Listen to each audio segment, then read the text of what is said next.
नमस्कार मित्रांनो, मायबोली मराठी या मराठी यूट्यूब चॅनलवर तुमचे सर्वांचे मनापासून स्वागत आहे। संपूर्ण महाराष्ट्रासाठी आताच्या क्षणाच्या सर्वात मोठ्या आणि महत्त्वाच्या ठळक बातम्या। राज्यात 5 धडाकेबाज निर्णय। उद्यापासून सर्वांना खुश खबर। विद्यार्थी, शेतकरी, सर्वसामान्यांसाठी मोठ्या बातम्या। 16 सप्टेंबर मंगळवार। काही मिनिटांपूर्वीच्या ह्या बातम्या आहेत।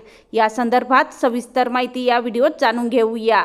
तत्पूर्वी तुम्ही मायबोली मराठी या मराठी यूट्यूब चॅनलवर नवीन असाल तर खाली दिलेल्या लाल रंगाच्या सबस्क्राइब बटनावर क्लिक करा आणि समोरील बेल आयकॉन क्लिक करा, जेणेकरून महाराष्ट्राच्या ताज्या बातम्या तुमच्यापर्यंत सर्वात आधी पोहोचतील। तर चला सविस्तर बातम्या जाणून घेऊया। तर बघा, पहिली सर्वात मोठी आणि महत्त्वाची बातमी। लाडकी बहीण योजनेत महिलांना सप्टेंबरचा हप्ता कधी येणार असा प्रश्न विचारला जात आहे। ऑगस्टचा हप्ता आधीच लांबणीवर गेला आहे, त्यामुळे सप्टेंबरचे 1500 रुपये देखील येण्यास उशीर होणार का असा प्रश्न महिलांना पडलेला आहे। दरम्यान सप्टेंबर महिन्याच्या शेवटच्या 2 आठवड्यात किंवा ऑक्टोबरच्या पहिल्या आठवड्यात महिलांच्या खात्यात पैसे जमा होऊ शकतात। दरम्यान याबाबत कोणतीही अधिकृत माहिती समोर आलेली नाही। सप्टेंबर महिन्यात ऑगस्टचा हप्ता जमा करण्यात आला आहे, त्यामुळे कदाचित सप्टेंबरचा हप्ता लांबणीवर जाऊ शकतो। कदाचित पुढच्या महिन्यात देखील पैसे जमा केले जाऊ शकतात। मागच्या अनेक महिन्यांपासून महिन्याच्या शेवटच्या 2 आठवड्यात पैसे जमा होतात, त्यामुळे या महिन्यात देखील या दिवशी पैसे येतील अशी अपेक्षा महिलांना आहे। त्यानंतरची सर्वात मोठी आणि महत्त्वाची बातमी बघा। काही दिवसांपूर्वीच तरुणीवर अत्याचार प्रकरणी चर्चेत आलेल्या स्वारगेट बस स्थानकाला परिवहन मंत्री प्रताप सरनाईक यांनी धडक भेट दिली। यावेळी आगाराची दुरावस्था, सोयी सुविधांच्या कमतरतेवरून परिवहन मंत्री प्रताप सरनाईक यांनी अधिकाऱ्यांना चांगलंच झापल्याचं पाहायला मिळालं आहे।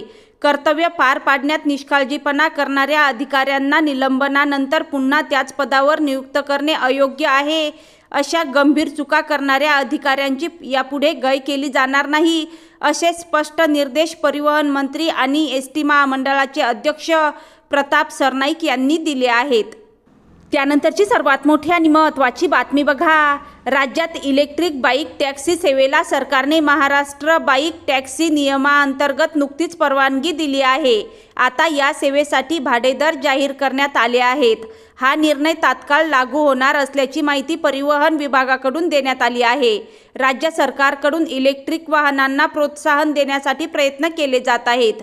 त्या अंतर्गत इलेक्ट्रिक बाईक टॅक्सी सेवेला परवानगी देण्यात आली आहे। मोटार वाहन अधिनियम 1988 च्या कलम 73 व 96 नुसार या सेवेचे भाडेदर निश्चित करण्यात आले आहेत।